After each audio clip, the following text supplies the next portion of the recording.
Welcome, today in front of me Oppo Reno 7 Lite, and I'll show you how to add and remove home screen widgets on this device. So let's just first select the screen where you want to add a widget. For example, I'll go with a new one. After that, you'll see here the widgets icon. Just click here once and I'll just make your brightness.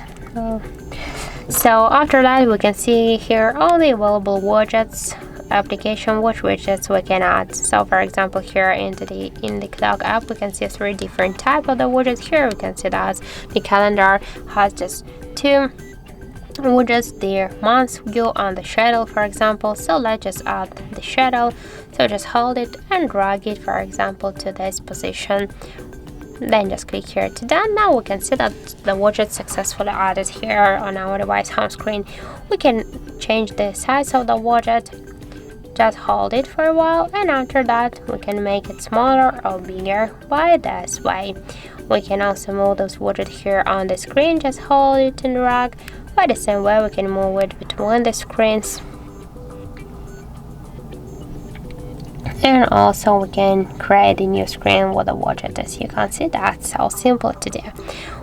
Just to remove the widget, hold it and click here to remove icon. After that, tap here to remove, and that's it.